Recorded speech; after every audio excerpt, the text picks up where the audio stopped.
explaining complex things. How do mirrors work? Mirrors are basically reality photocopiers for light. You stand in front of one, and an instant clone is staring back at you. But how? Light bounces. That's it. When photons, tiny packets of light, hit something, they usually scatter in a million directions, like when you drop Skittles on the floor. Your shirt, your wall, your dog, all scatter light in a messy way so you just see colors. But a mirror? It's smooth, like really smooth, way smoother than your skin or your phone screen. So when light hits it, the photons bounce off at the exact same angle they came in. That's called specular reflection. Basically, light in, light out. Same order, just reversed. But why does it flip what you see, left and right, but not up and down? The truth is, it doesn't. Mirrors don't actually flip anything. Your brain just thinks they do. Here's what's really happening. When you raise your right hand, the mirror shows your right hand. It's still on the right side of your body. Nothing's moved. The only difference is now it's facing you. So your brain goes, wait, that looks backwards. The shiny surface? It's usually just a thin layer of aluminum or silver glued to glass. That's what causes the reflection. Without it, a mirror would just be a transparent piece of glass. Why do onions make you cry? Onions look innocent. They're just little vegetable bulbs sitting quietly in your kitchen. Then you cut one open and your eyes start stinging. Why? Inside every onion are tiny cells full of different chemicals, all living in peace until you slice it. Your knife is basically smashing those cells apart. When that happens, two chemicals meet for the first time. One is an enzyme, the other is a sulfur compound. Mix them together and they create a brand new chemical with a scary name, syn-propanethyl S-oxide. That chemical turns into a gas, and when it floats up into your face, your eyes freak out. They think they're being attacked, so they send a signal to your tear glands. Flush it out. Your body basically hoses your eyeballs down like they're on fire. Onions didn't evolve this to ruin your cooking experience. It's actually a defense mechanism to stop animals from eating them. Turns out, it doesn't work. We still eat them. We just cry too. If you want to cry less, chill the onion before cutting. The cold slows the chemical reaction. Or cut it under running water so the gas can't reach your eyes. Or you could wear a full pair of scuba goggles. Why do we get hiccups? Hiccups are basically your diaphragm throwing a tantrum. Your diaphragm is a big muscle under your lungs that helps you breathe. It moves down when you inhale, up when you exhale. Normally it's fine, but sometimes it just spasms. When that happens, your lungs suddenly suck in air way too fast. Your vocal cords slam shut, and that makes the classic hic sound. Why does it spasm in the first place? It could be for a variety of reasons. Maybe you ate too fast, or drank something fizzy, or laughed so hard your breathing went off script. Sometimes it's because your stomach is full and pressing on the diaphragm. Scientists aren't 100% sure why humans hiccup, but one theory is that it's a leftover reflex from way back when we were tiny tadpole-like creatures learning to breathe. Basically, your body's still carrying an ancient glitch. Most hiccups go away on their own, but that doesn't stop people from inventing wild cures. You've probably heard of the main few. Holding your breath, drinking water upside down, being scared half to death. Do they work? They can, but maybe you just stopped hiccuping by chance and gave your friend all the credit. How do cats always land on their feet? If you drop a cat, gently of course, unless something's gone very wrong, it's going to twist in midair and stick the landing like an Olympic gymnast. This isn't luck. It's called the righting reflex, and it's one of the coolest bits of animal engineering nature ever came up with. The righting reflex kicks in the instant a cat's brain realizes it's falling. Inside their inner ear is a special balance system, the vestibular apparatus, which works like the world's tiniest gyroscope. It constantly tracks which way is up, even when the cat is spinning. The second the cat senses it's upside down, a chain reaction begins. Step 1. The head turns. The cat locks its eyes on the ground, like a fighter pilot lining up a landing strip. Step 2. The front half of the body twists one way, the back half twists the other. Cats can do this because their spines are insanely flexible. They have more vertebrae than we do, and no stiff collarbone to get in the way. Step 3. Once facing the right way, they spread out all four legs, arch their backs, and puff out slightly.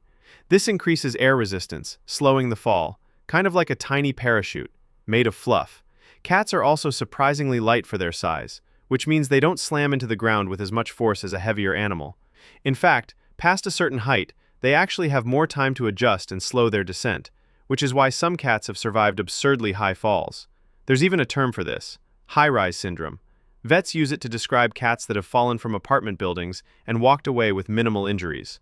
The righting reflex starts developing in kittens at just a few weeks old, and by around 7 weeks, most have mastered it. It's instinct, not training. Your cat can't go to falling school, it's just born with the program installed. Why does your voice sound different in recordings? You know that moment when someone plays back a video and you instantly think, who is that? Yeah, bad news. That's just you. Here's the deal. When you speak, you're hearing your voice in 2 completely different ways at the same time. First is the normal way.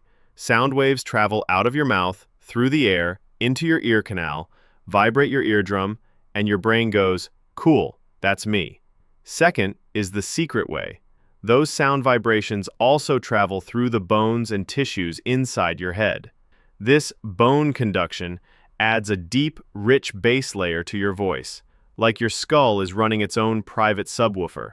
That's the voice you're used to hearing every single day. The problem? A microphone doesn't live in your head. It can't hear that extra bass boost your skull gives you. It only picks up the air version of your voice, the thinner, higher-pitched, slightly more nasal version that other people hear all the time. When you play that back, your brain is confused. It's like listening to a song you've only ever heard through good headphones, but now it's blasting from a bad phone speaker. This is why your recorded voice feels so weird. It's not that the recording is wrong, it's that your brain's been lying to you your whole life. Your everyday voice has been sweetened by bone conduction, and without it, you feel exposed. The good news? Everyone else already knows this recording voice and they're fine with it. They're not hearing anything strange. You're just meeting the real public version of yourself for the first time. How does Bluetooth work? Bluetooth is basically short-range, invisible magic, except it's actually just radio waves. It's the reason your headphones can talk to your phone and your phone can talk to your car. Here's what's happening. Bluetooth sends data using very low-power radio waves. Instead of blasting across the city like FM radio, it stays in a tiny bubble, usually about 30 feet, so it doesn't drain your battery or annoy your neighbor's speaker. Both devices, say your phone and your earbuds, have tiny Bluetooth chips inside. These chips agree on a frequency, start sending signals back and forth, and there you go. They're paired. But here's the cool part. Bluetooth doesn't hog one channel. It uses frequency hopping, switching between 79 different channels hundreds of times per second. That means even if your Wi-Fi or someone else's Bluetooth is nearby, it can dodge the interference. Data, whether it's music, a phone call, or that photo you shouldn't have airdropped, gets chopped into tiny packets. Each packet jumps across these frequencies in a secret pattern only the 2 devices know. That's why some random person can't just tune in and listen to your playlist. The range and speed depend on the version of Bluetooth you're using. Newer ones go farther, faster, and use less power. But the core idea has been the same since the 90s. Tiny bursts of radio waves, hopping between channels, making 2 gadgets act like they've been best friends forever. Why does your brain ignore the second the? Read that again. You probably missed the second the, and that's the whole point. Here's what's going on. Your brain is lazy. It loves predicting what's coming next so it can save time and energy. When you read, your brain isn't looking at every single letter. It's scanning for patterns and filling in the blanks. It's like autocomplete for thoughts. So when you see a super common phrase, like the cat or in the, your brain is already halfway through the sentence before your eyes have even finished it. If there are 2 thes in a row, your brain's like, yeah, I got it, and just deletes one. It's not a glitch in your eyes. They see both words. It's a glitch in your attention. This is why you can proofread something 10 times and still miss obvious mistakes. Your brain is too busy being helpful and predicting the next thing to notice what's actually there. Want to catch the second the? Read slower. Or read backwards, word by word. It breaks your brain's prediction habit. Otherwise, you'll just keep skipping over the second the, without even realizing it. How does caffeine work? Caffeine is the world's most socially acceptable drug. It's in your coffee, your tea, your soda, your energy drinks, and even in chocolate. We all act like it's just a little pick-me-up. So, what's it actually doing to you? Your body runs on a chemical called adenosine. Throughout the day, adenosine builds up in your brain and makes you feel tired. It's like sand piling up in an hourglass. When enough of it collects, your brain says, all right, time for bed. Caffeine's master trick? It looks just like adenosine to your brain. So when you drink coffee, caffeine molecules rush in and start plugging themselves into the adenosine receptors, the little docking stations that normally make you feel sleepy. But caffeine doesn't activate them. It just blocks them. Your brain's basically trying to hit the tired button, and caffeine sitting on it saying, nope, not today. With the sleep signals blocked, your brain's other chemicals go wild. Dopamine and adrenaline get a boost, your heart rate speeds up, and you feel more alert, focused, maybe even a little superhuman. The catch? Caffeine doesn't give you energy, it just hides your tiredness. When it wears off, all that adenosine comes flooding back at once, which is why people experience a crash. Your body also gets used to caffeine over time, so you need more for the same effect, which is how people build up crazy caffeine addictions. Why do you yawn? Yawning is something everyone does, but scientists still don't completely agree on why. For decades, the most common explanation was oxygen, the idea that yawning helps bring more air into your lungs when you need it. It made sense at first. Take in a big breath, get a boost of oxygen, problem solved.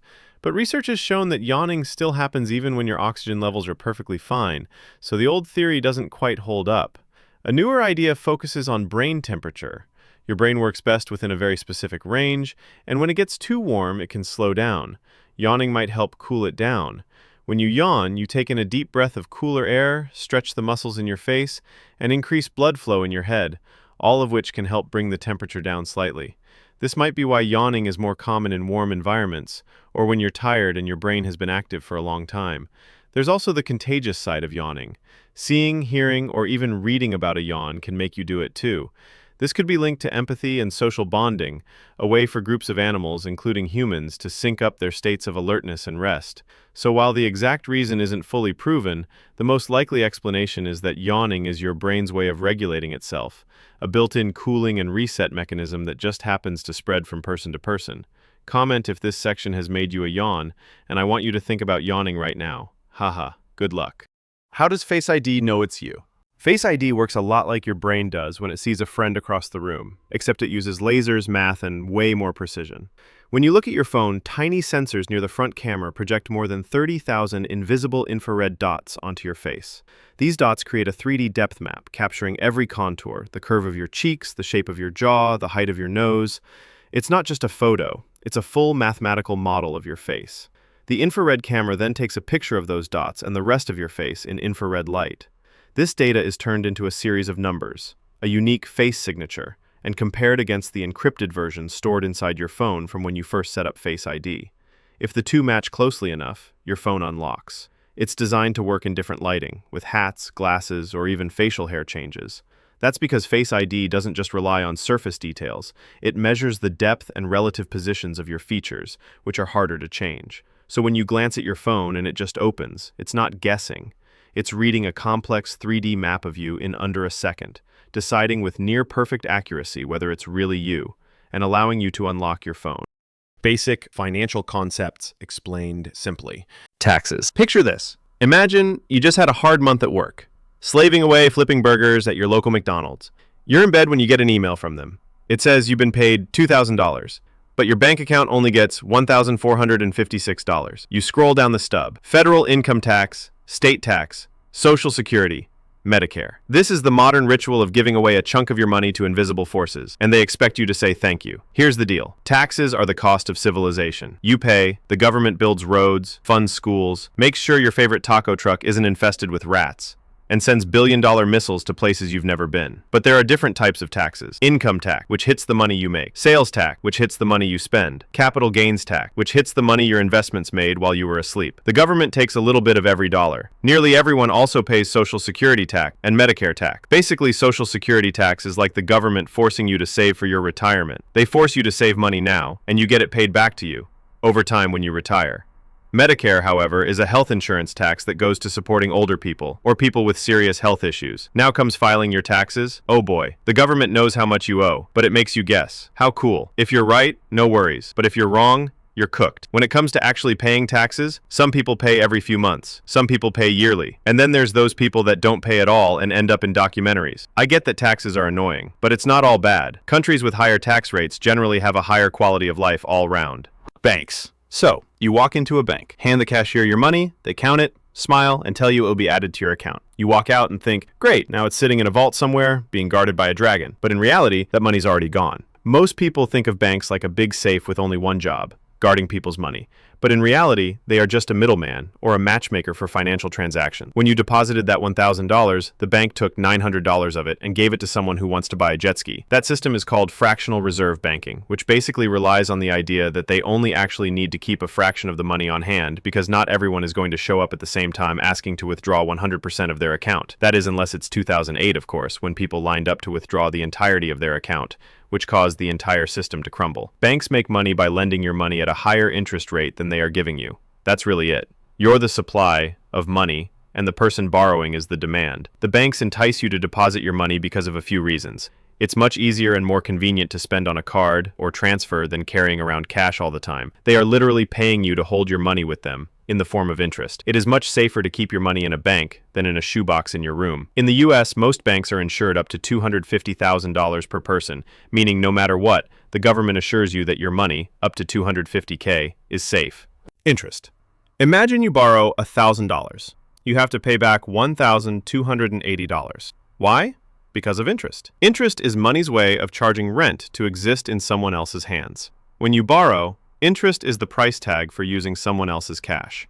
When you lend or save, interest is the reward for being patient and boring. There are two main types. Simple interest is like, here's a flat fee, thanks for playing. Compound interest is, every dollar I gave you now has clones, and they also want rent. Let's say you owe 20% interest on a credit card. You miss a payment. Now your interest is earning interest. Soon, your $12 burrito turns into a $50 regret. On the flip side, investing at 7% annual compound interest, that's your money duplicating itself like a cheat code. $100 becomes $200, then $400.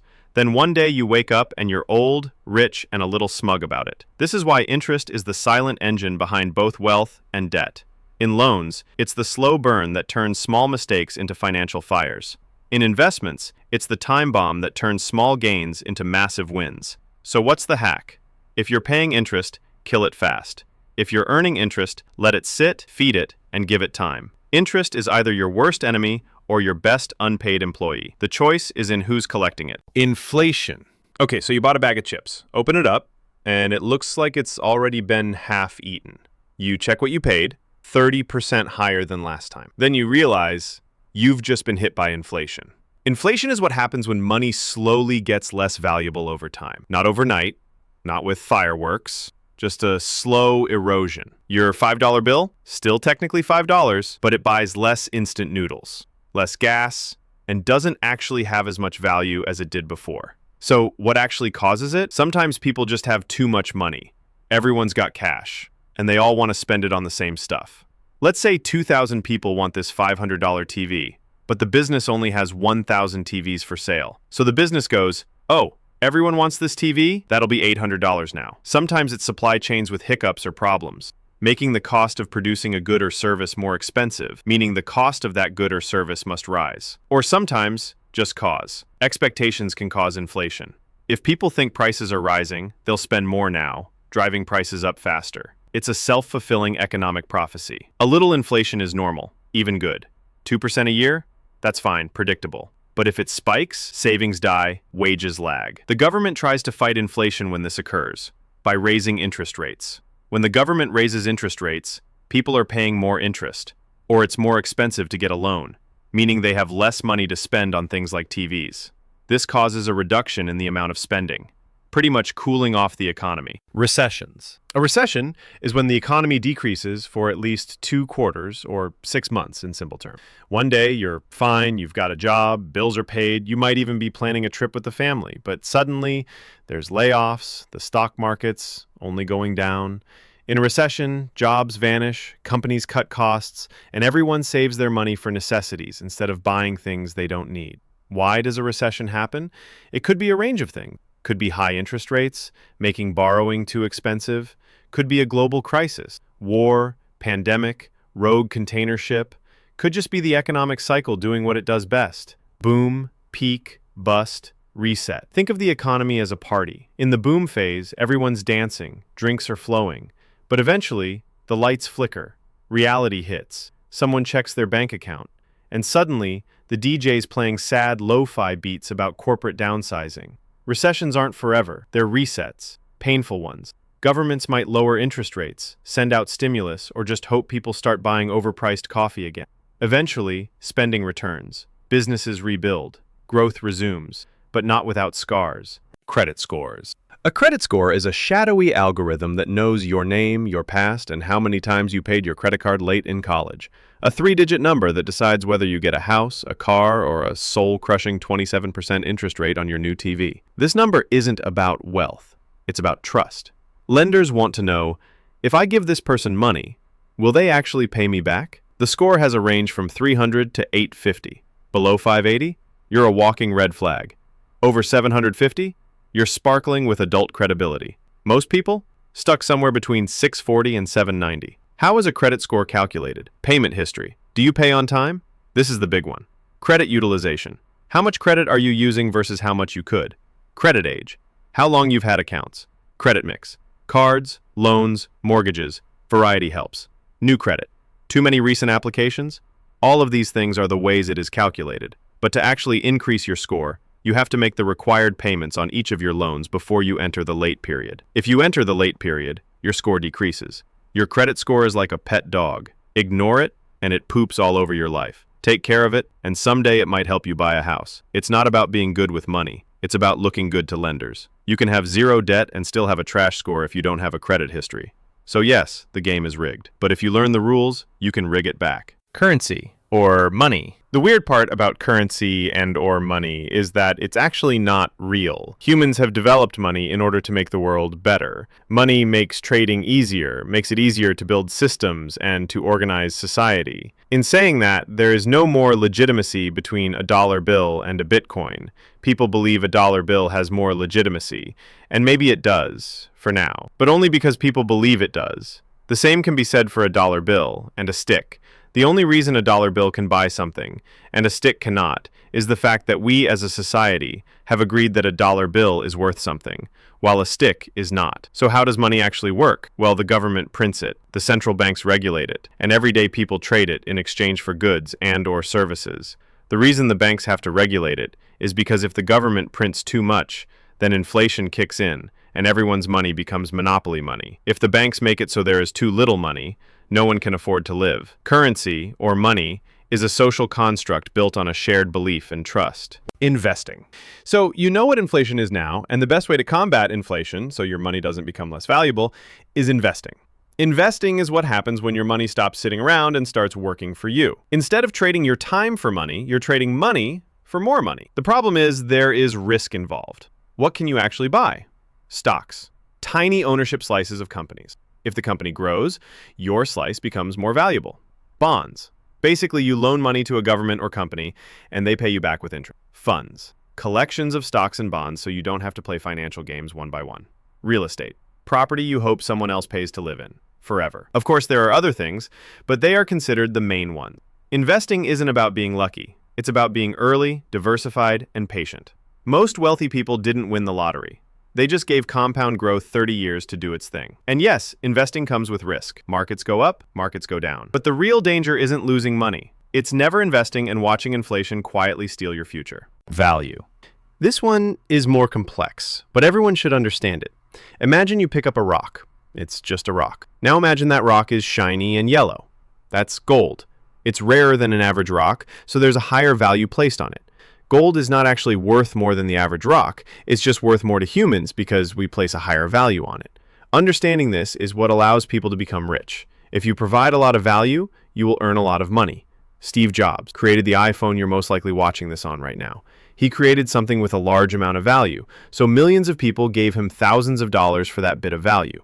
It's the same reason that doctors and lawyers earn so much money. The value they provide is large, and people are willing to pay a large amount of money for their service. Value is the same reason Gucci or Louis Vuitton can sell the same handbag as Target, but charge 100 times the price. People perceive it as more valuable, so it is. If you can figure out how to create value, even if it's not real value, you can make a lot of money. Time. Time is the most valuable asset in the world.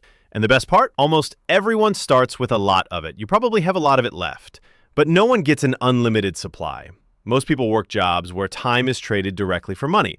1 hour, 1 paycheck. Simple math. The top earners have figured out how to make their time worth millions. And the difference isn't magic, it's skills, leverage, and how well you've trained your hours to work for you. But nowhere does time work harder than in investing. There is no greater force in wealth building. Not luck, not income, time. Because wealth isn't built in days, it's built in decades. Money that sits quietly in an investment doesn't just grow, it multiplies. Slowly at first, then faster. That's why ordinary people with modest paychecks can retire with 7 figures. They didn't beat the system, they used the system. A little money, invested consistently, given enough time, becomes a lot of money.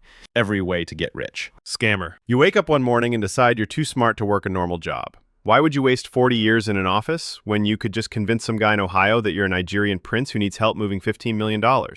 You start small. Fake concert tickets, a couple of dodgy eBay listings, maybe an investment opportunity that's really just your bank account.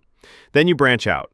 A pyramid scheme, a fake charity, maybe even a whole Shopify store selling products that don't exist. Before you know it, you've mastered the art of taking money from strangers without ever meeting them. Then one day you hit it big. You set up a fake luxury watch business, slap some stock photos on Instagram, and start selling $10,000 Rolexes for $7,500. The orders flood in, your bank balance explodes, and you can't believe people are still falling for it. Everyone hates scammers, but they also kind of admire the hustle. Right up until the FBI knocks on your door at 4 a.m. and suddenly you're explaining to your cellmate how you once sold thin air for 6 figures. The inventor. You're sitting in your garage at 2 a.m. surrounded by half-broken appliances, empty Red Bull cans, and all you can smell is burning plastic. Most people would look at a pile of junk and see, well, a pile of junk. But you see the next big thing. You've already failed with the self-toasting bread knife and the solar-powered flashlight, but this time feels different. You cobble together a weird-looking prototype using duct tape, spare wires, and an old blender motor, and somehow it works. You slap a ridiculous name on it, post a video online, and overnight it goes viral.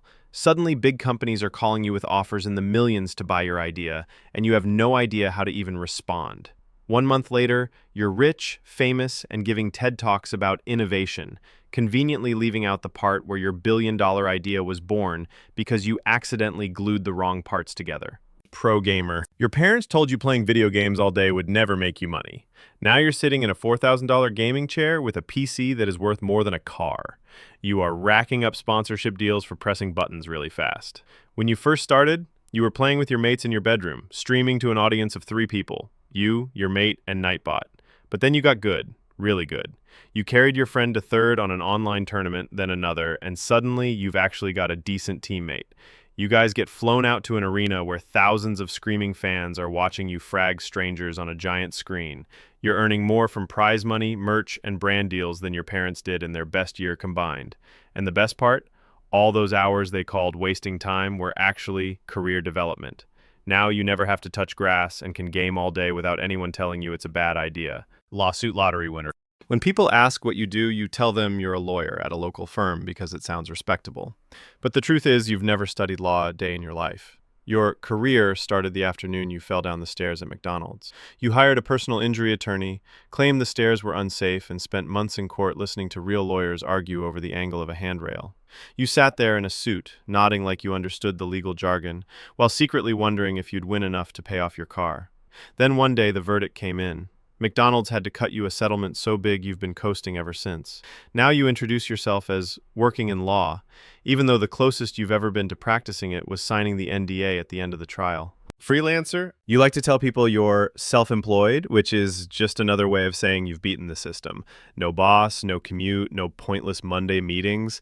Just you, your laptop, and the freedom to work from anywhere. You started with small gigs, a bit of writing here, a logo design there, but it didn't take long before you were charging real money for work you could do in sweatpants. Now you wake up when you feel like it, take lunch breaks that last 3 hours, and work from beaches, coffee shops, or your bed if you feel like it. You set your own rates, pick your own clients, and never have to ask permission to take a day off. Sure, sometimes you're still working at 2 a.m., but that's only because you decided to spend the whole afternoon doing absolutely nothing, and you love it. Politician. You realize one day that making money doesn't always mean earning it. Sometimes it just means getting elected. You started small, shaking hands, kissing babies, and promising things you have no intention of delivering. You run for a local seat, win by a landslide, and suddenly you're collecting a government paycheck for sitting in meetings and nodding at things you don't understand. The salary looks decent, but the real money, that comes later.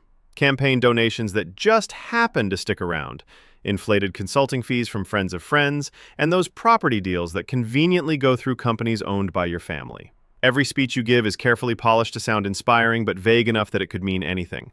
You learn to speak for 20 minutes without actually saying a single concrete thing, and somehow that skill alone keeps you in office for decades. By the time you retire, you've gone from broke idealist to millionaire public servant. Half the people still think you did it for them, while the other half can't prove otherwise.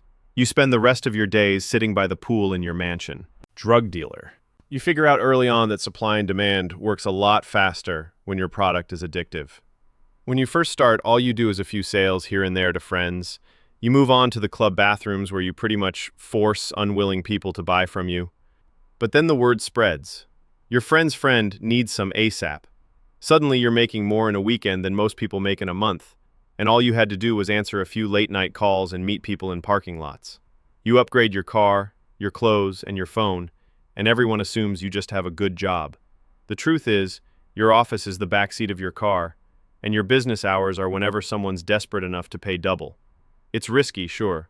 One wrong move and you're in handcuffs, but the money's so fast it feels like the rules don't apply to you. You tell yourself it's just temporary, a quick way to stack some cash, but deep down you know that once you've had a taste of this kind of money, a normal paycheck will never feel the same. Investor. When you were younger, you realized that the real money isn't in working harder. It's in making your money work for you. You start with a little savings, maybe a few shares in a company your dad told you was good, and suddenly you're hooked. The charts become your friend, every dip looks like an opportunity, but you're very scared to buy, and every gain makes you feel like a genius. You diversify between stocks, real estate, maybe even a few risky plays in startups your friends have never heard of. Some bets crash, others explode, but the wins easily outweigh the losses. Your goal is earning more from passive income than you ever did at your old job, and your workday now consists of checking numbers on your phone between rounds of golf. People think you're lucky, but you know it's part skill, part patience, and part ignoring the urge to panic sell. Even though you have made it, you still get the urge to panic sell the dips and buy more at all-time highs. But at least you've made it now. Online degenerate. You've somehow turned wasting time on the internet into a full-time income. It started with harmless late-night scrolling, when you kept seeing this character you'd never seen before. Big eyes, lopsided smile, bright green skin. The captions just say Zoggle. You ignore it at first, but then you see it again, and again, and again. Every video is Zoggle dancing, Zoggle driving a Lambo, Zoggle holding stacks of cash. It's hilarious and everywhere. You finally cave, click the link in someone's bio, and realize it's a meme coin. You decide to throw in $200 because that money was just going into Sportsbet anyways. After a week of constant doom scrolling and watching Netflix, you see a TikTok post about Zoggle the coin and realize that you actually own some. You open up your wallet, and your Zoggle is still worth $200, but when you refresh, you can't believe your eyes. Your $200 is now worth 7 figures. You have no idea how or why it happened, but somehow you've gone from a random guy on TikTok to an accidental millionaire, all because a smiling green blob wouldn't leave your feed. You decide to cash out half and leave half in, just because you love Zoggle himself. But you needed money for Uber Eats, Sportsbet, and Chrome Hearts. Course seller. You figure out pretty quickly that it's easier to make money teaching people how to make money than actually making it yourself. So you build a proven system based on a few buzzwords you stole from other people's content, slap it into a PDF, and start calling yourself a mentor. You film some videos in front of a rented Lamborghini, throw in shots of a laptop by a pool, and tell people they can escape the 9-to-5 if they just follow your steps. The course sells for $499, but you offer a limited time discount every single day of the year. Before long, strangers are wiring you thousands for information they could have Googled for free, and you're making more from selling the dream than you ever did chasing it. Deep down, you know most of your students will fail, but that's fine. Every failure just makes them more likely to buy your next course. Incorrect facts. Everyone still believes. Breakfast is the most important meal of the day. You've heard it your whole life. Breakfast is the most important meal of the day. Sounds like a golden rule of health, right? Nope. That line didn't come from some groundbreaking medical discovery. It came from marketing. Back in the late 1800s, a guy named John Harvey Kellogg, aka the Cornflakes guy, started pushing breakfast hard. Then in the 1900s, food companies ran with it because they were selling cereal by calling it essential. It worked so well that now people think skipping breakfast is practically a crime. But here's the truth. Science doesn't back this up. Eating breakfast isn't a magical key to weight loss, better focus, or a longer life. Studies show what really matters is your overall diet and lifestyle, not whether you ate eggs at 8 a.m. Some people genuinely feel great eating first thing in the morning. Others feel sluggish and prefer to wait. Intermittent fasting is literally the act of entirely skipping breakfast, and lots of people around the world thrive on that. Your body runs on energy from the food you've eaten over time, not the clock. If you're hungry in the morning, eat.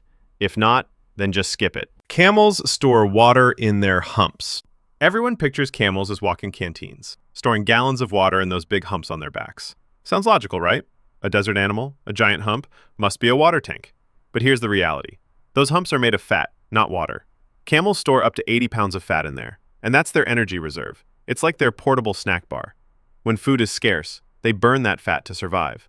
So if the hump is fat and not water, where does the water thing come from? Camels are just insanely good at managing hydration. They can drink an unbelievable amount when they find water, up to 40 gallons in one go, and then go for weeks without another sip. Their bodies are masters of conservation. Their red blood cells are oval-shaped, so blood keeps flowing even when water is low, and they can let their body temperature fluctuate so they don't sweat as much. They're built for desert survival. But water in the hump? That's pure Hollywood fantasy. Humans only have 5 senses. You've probably heard this since kindergarten. Humans have 5 senses: sight, hearing, smell, taste, and touch. Sounds normal, right? But it's way off. The idea of 5 senses goes all the way back to Aristotle, and we've just been repeating it ever since. In reality, scientists have identified at least 9 senses, and some say over 20. On top of the big 5, you've got balance, called the vestibular sense, which keeps you from falling over every time you stand up. Then there's proprioception, your body's awareness of where your limbs are without looking. Ever touch your nose with your eyes closed? That's proprioception. You also have thermoception, sensing heat and cold, nociception for pain, and even interoception, which tells you things like when you're hungry or need to breathe. If we only had 5 senses, walking in a straight line or even staying alive would be a nightmare. So next time someone says humans have 5 senses, tell them they forgot at least 4 more, and that's being generous. You should pee on jellyfish stings. Maybe you've done it, or maybe you've seen it in movies. Someone gets stung by a jellyfish and their friend steps up with the ultimate survival move: pee on the sting. Hollywood makes it look like a cure, but in reality, it can make things worse. Here's why. Jellyfish stings come from tiny venom-filled cells called nematocysts. When they fire, they inject venom into your skin, and some of these stingers can stick around, loaded and ready to go. The last thing you want is to trigger them again. And guess what urine can do? Depending on its salt concentration and temperature, it can actually cause those cells to release more venom. So congratulations, you've just been peed on and it now hurts more. The real fix? Rinse with seawater, not fresh water, because that also makes the stingers fire. And then soak the area in hot water. Heat helps break down the toxins and calm the pain. Or if you've got it, vinegar works for certain species. So next time you're at the beach and someone gets stung, skip the hero pee moment. Or once you've stepped up and done it, you can tell them it was actually pointless. Chameleons don't try to camouflage. Everyone thinks chameleons can just go invisible when they feel like it, blending into any background like some reptile magician. Green jungle? They turn green. Sandy desert? They go tan. Sounds cool, but it's mostly a myth. Chameleons don't change color to vanish into the scenery. They do it to communicate and regulate temperature. Those dramatic color shifts are basically just visual moods. Feeling aggressive? Bright colors. Relaxed? Duller shades. Hot and need to cool down? They lighten up to reflect heat. Cold? They go darker to soak up warmth. How do they pull it off? Their skin is packed with special cells called chromatophores and nanocrystals that reflect light differently depending on how they expand or contract. This creates everything from subtle shade shifts to full-on rainbow displays. But blending in like a perfect camouflage ninja? That's Hollywood magic. Sure, they might match some natural colors by coincidence, but they're not out here repainting themselves in order to blend in and become invisible. Carrots give you night vision. You've heard this one forever. Eat your carrots and you'll be able to see in the dark. Sounds awesome, right? Sadly, it's pure myth with a little history twist. Carrots do have beta-carotene, which your body turns into vitamin A, and vitamin A is crucial for healthy eyes. But does it give you night vision powers? Not even close. If you're severely deficient in vitamin A, carrots will help restore normal vision, but they won't turn you into a nocturnal predator. So where did this myth come from? Blame World War II propaganda. The British Royal Air Force had radar tech that let them spot enemy planes at night, but they didn't want Germany to know. So they claimed their pilots had super night vision because they ate tons of carrots. The story spread like wildfire, and people still believe it today. Carrots are great for you, but if you're hoping to ditch your headlights after a few carrots, forget it. The only thing carrots give you at night is orange teeth. Blood is blue inside your veins. You probably heard someone say, your blood is blue until it hits the air. Makes sense if you've ever looked at your veins. They look blue, right? But here's the truth. Human blood is never blue. Not in your veins, not in your heart, not anywhere. It's always red, just different shades depending on oxygen levels. Bright red when it's loaded with oxygen, darker red when it's carrying less. So why do your veins look blue? That's an optical illusion caused by how light penetrates your skin and bounces back. Blue light has a shorter wavelength, so it scatters more easily than red light, making veins appear bluish under the skin.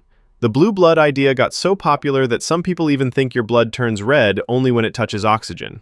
Nope, cut yourself and you don't see a color change, because it was already red. This rumor may also be due to some animals like horseshoe crabs that actually do have blue blood. But humans? We're stuck with red. Blue blood royalty? That's just a metaphor. Never wake a sleepwalker. If you've ever seen someone sleepwalk, you've probably heard, "Don't wake them, it's dangerous." The story goes that if you wake them, they'll have a heart attack, go into shock, or lose their mind forever. Sounds terrifying, but it's pure myth. Waking up a sleepwalker won't kill them.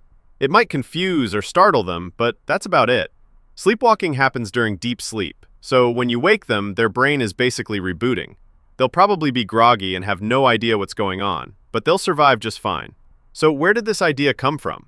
Mostly old superstitions and fear of messing with sleep, because sleep has always seemed mysterious and sacred. The real danger isn't waking them, it's letting them roam. Sleepwalkers can do some pretty risky things. Wander outside, climb stairs, even drive cars in rare cases. That's where people get hurt. So, the best move? Gently guide them back to bed if you can. If that's not possible, just wake them. Lightning never strikes the same place twice. You've probably heard this one as a metaphor for rare events. Lightning never strikes the same place twice. Sounds dramatic, like nature's got a rule book. But here's the truth. Lightning doesn't care about sayings. It absolutely strikes the same place over and over. In fact, tall structures like skyscrapers, radio towers, and even trees are magnets for lightning. The Empire State Building gets hit about 20 to 25 times every single year. Why? Because lightning takes the path of least resistance, and a big metal tower sticking into the sky is basically an invitation. So the next time someone drops that phrase, remember, lightning's not picky. If you're standing in the wrong spot during a storm, it might strike you twice just to prove a point. Sharks can smell a drop of blood from miles away. You've seen this scene in every shark movie. One tiny drop of blood hits the water, and miles away, a great white goes into a frenzy, zeroing in like it has some sort of GPS. Sounds terrifying, right? But in reality, that's Hollywood drama, not science. Sharks do have an amazing sense of smell, one of the best in the animal kingdom, but the whole miles away idea is massively overblown. In truth, they can detect blood at concentrations of about 1 part per million. That's insanely good, but it translates to something like a drop of blood in an Olympic-sized swimming pool, not the entire ocean. And even then, currents, tides, and water movement scatter scent quickly. So no, if you cut your finger in Hawaii, a shark in California isn't coming for you. They're impressive predators, but they're not horror movie level.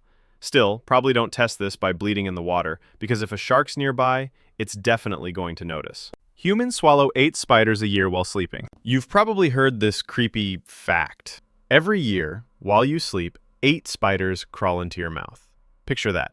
Mid-dream, and a spider decides to crawl in your open mouth, or down one of your nostrils. It sneaks past your lips, sets up camp, and disappears forever. Terrifying, right? Good news? It's total nonsense. Spiders don't want to go anywhere near your mouth. Think about it. Warm, wet, vibrating, and full of teeth. That's basically their worst nightmare. The vibrations of your breathing, your snoring, even your heartbeat send them running the other way. They hunt where it's quiet and still, not on top of a snoring giant who might squish them at any second. So, where did this nightmare come from? The reason that the average human swallows 8 a year is because one guy is skewing the odds and eating 64 billion to mess with the rest of us. In reality, the odds of swallowing even 1 spider in your life are microscopic, unless you're doing it on purpose. So relax. There's nothing sneaking into your mouth at night unless you're that one guy. Pirates made people walk the plank. Every pirate movie has it. The dramatic moment where the villain waves a sword and snarls, "Walk the plank." The crew gathers, they beat the drums, and the victim does that slow, trembling tiptoe toward the edge. He splashes into the shark-infested waters while everyone cheers. It's iconic, but almost entirely fake. Historical records show little to no evidence of real pirates using this method. Why? Because pirates weren't putting on Broadway shows, they were running a business. Time was money, and forcing someone to balance on a board was just unnecessary. If they wanted you gone, they'd toss you overboard, stab you, or ransom you. Fast, simple, and terrifying in its own way. Walking the plank didn't really pop up until the 19th century in literature and stage plays, and then Hollywood ran wild with it. So the truth? You weren't taking a theatrical stroll to your death, you were getting shoved. Or shanked, then shoved. Less cinematic, but the outcome was the same. You lose most body heat through your head. You've probably heard this one from every parent ever. Wear a hat or you'll freeze. Most of your body heat escapes through your head. Sounds legit, right? It even sounds scientific, like your head is some kind of chimney that blasts heat into the cold winter air. But it's a myth born from bad science. The idea came from a 1950s military experiment where soldiers in freezing conditions wore winter gear, except on their heads. Of course, they lost more heat there. That was the only bare skin exposed. The truth is, heat escapes from any uncovered skin, and it's proportional to the surface area. Your head is only about 10% of your body, so unless you're some kind of giant floating head, it's not where you're losing most of your warmth. If you went outside naked wearing just a hat, you'd still freeze in minutes. Of course, a hat still helps in winter, but so do pants, gloves, socks, and literally anything else covering your skin. If you want to stay warm, dress like a human. Owls are wise. Owls have been the animal symbol for wisdom forever. Ancient Greece made them Athena's mascot, storybooks give them glasses, and cartoons treat them like professors. They're perched on the shoulders of wizards, dishing out advice in magical forests, and for centuries we've treated them like nature's philosophers.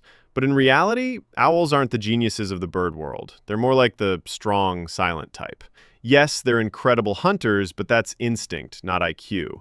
They're night assassins, not professors. Compare them to crows or ravens, which can solve puzzles, recognize human faces, and even use tools, and owls look kind of clueless. Crows can drop nuts on crosswalks so cars crack them open. Owls?